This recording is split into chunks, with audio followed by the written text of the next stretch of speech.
વિસ્તારમાં છેલ્લા 2.5 મહિનાથી ચીલ ઝડપના બનાવમાં સતત વધારો જોવા મળી રહ્યો છે। ત્યારે રાજકોટ શહેર લોકલ ક્રાઇમ બ્રાન્ચ ઝોન 2 ની ટીમ દ્વારા ચીલ ઝડપના 4 જેટલા ગુનાનો ભેદ ઉકેલવામાં આવ્યો છે। પોલીસ દ્વારા 2 આરોપીઓની ધરપકડ કરી 4,61,000 રૂપિયાનો મુદ્દામાલ કબજે કરવામાં આવ્યો છે। પોલીસ દ્વારા Kuvadva road police station, Bhaktinagar police station, Gandhigram police station અને માલવિયાનગર પોલીસ સ્ટેશનમાં નોંધાયેલા ચીલ ઝડપના ગુના ઉકેલી કાઢવામાં આવ્યા છે। પોલીસ દ્વારા હાલ 26 વર્ષીય સદામ ઉર્ફે મચ્છો કુરેશી તેમજ 52 વર્ષીય વિક્રમ માનસુરિયાની ધરપકડ કરવામાં આવી છે। જ્યારે કે એક સગીર વયના આરોપીની અટકાયત કરી તેને અદાલતમાં રજૂ કરવામાં આવ્યો છે। લોકલ ક્રાઇમ બ્રાન્ચની ટીમને ખાનગી રાહેથી બાતમી મળી હતી કે શીતલ પાર્ક મેઇન રોડ ઉપર એરપોર્ટ દિવાલ પાસે 2 વ્યક્તિઓ નંબર પ્લેટ વગરના મોટરસાયકલ સાથે ઉભા છે તેમજ તેમની પાસે ચોરીના દાગીનાઓ પણ છે, જે દાગીનાઓ તે વેચવાની પહેરવી કરી રહ્યા છે। જે હકીકતના આધારે લોકલ ક્રાઇમ બ્રાન્ચની ટીમ દ્વારા બંને ઇસમોને ચોરી કરેલા મુદ્દામાલ સાથે ઝડપી પાડવામાં આવ્યા છે।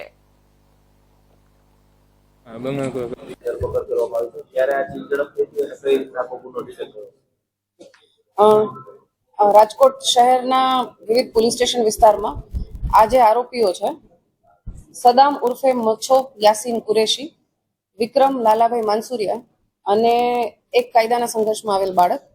આ લોકોએ છેલ્લા 2.5 મહિનામાં 4 અલગ અલગ જગ્યાએ અલગ અલગ પોલીસ સ્ટેશન વિસ્તારમાં ચીલ ઝડપ કરેલ છે। ગાંધીગ્રામ પોલીસ સ્ટેશનમાં ગઈ તારીખ 12/5 રોજ આ જ રીતે એક ચીલ ઝડપનો બનાવ બનેલો હતો અને એના જ 3 દિવસ બાદ માલવિયા પોલીસ સ્ટેશન વિસ્તારમાં ચીલ ઝડપનો બનાવ બનેલો હતો। એટલે અમારી એલસીબી ઝોન 2 ની ટીમ કાર્યરત હતી। આ દરમિયાન સીસીટીવી પણ ઘણા ચેક કરવામાં આવ્યા, ટેકનિકલ સોર્સિસ છે, ખાનગી બાતમીદારો છે, આ બધાની મદદથી માહિતી મળેલી કે આ જે સદામ અને વિક્રમ છે એ કોઈ જગ્યાએ બેઠેલા છે। એટલે એને એ જગ્યાએ તપાસ કરી અને આ 2 વ્યક્તિઓને પકડી લેવામાં આવ્યા હતા। આ બંનેની પૂછપરછ દરમિયાન તે બંને કુલ 4 ગુના કબૂલ કરેલા છે, જેમાં માલવિયાનગર પોલીસ સ્ટેશનમાં ગઈ તારીખ 15/5 રોજ એક ચીલ ઝડપ બનેલ છે। ગાંધીગ્રામ પોલીસ સ્ટેશનમાં દાખલ થયેલ છે ગઈ તારીખ 12/5 રોજ એક ચીલ ઝડપનો બનાવ બનેલ છે। આ જ રીતે છેલ્લા 2.5 મહિનામાં બીજી 2 ચીલ ઝડપ, એક ભક્તિનગર પોલીસ સ્ટેશન વિસ્તાર અને કોડવા રોડ પોલીસ સ્ટેશન વિસ્તારમાં કરેલાનું આમણે કબૂલેલું છે। આ જે સદામ ઉર્ફે મચ્છો છે એનો ગુનાહિત ઇતિહાસ ચેક કરતા એના વિરુદ્ધમાં અગાઉ પણ 3 ગુનાઓ દાખલ થયેલા જણાયેલ છે અને વધુમાં બાકીના 4 ગુનાઓ એને કરેલા છે, જેથી એને પકડી અને આ બંનેને અરેસ્ટ કરવામાં આવેલા છે અને કાયદાના સંઘર્ષમાં આવેલ બાળક વિરુદ્ધ પણ કાર્યવાહી કરવામાં આવેલી છે। કુલ છેલ્લા 2.5 મહિનામાં આ જે ટોળકી છે એમણે ટોટલ 4 ચીલ ઝડપ કરેલી છે અને એમની પાસેથી અત્યાર સુધીમાં 4 ગુનામાં જે ગયેલો મુદ્દામાલ છે એ રિકવર કરવામાં આવેલો છે, જેમાં કુલ 4,61,000 નો મુદ્દામાલ મળેલો છે અને આ 4,61,000 માં 2 સોનાના ચેઇન, 1 સોનાની માળા અને 1 સોનાનો ઢાળિયો અને સાથે એનું વ્હીકલ આ રીતે કરી અને મુદ્દામાલ કબજે કરવામાં આવેલો છે, જેમાં કુલ 4,61,000 નો મુદ્દામાલ કબજે કર્યો છે। હાલ તો એમની પાસેથી જે મેં કહ્યું એ રીતે 2 સોનાના ચેઇન અને 1 સોનાની માળા કબજે કરવામાં આવેલી છે અને સાથે જ એણે જે એક અલગ જગ્યાએથી જે સોનાનો ચેઇન કે જ્યારે ચીલ ઝડપ કરેલી હશે એનું એણે કોઈ જગ્યાએ જઈ અને ઓગાળી દીધેલું છે અને એ ઓગાળીને ઢાળિયો પોતાની પાસે જ રાખેલો હતો, એ અમારા દ્વારા કબજે કરવામાં આવેલો છે અને હવે વધુ આગળની તપાસ ચાલુ છે, એણે ક્યાં ઓગાળ્યો છે અને આગળ કોની મદદ મેળવેલી છે એ બાબતે તપાસ કરવામાં આવશે।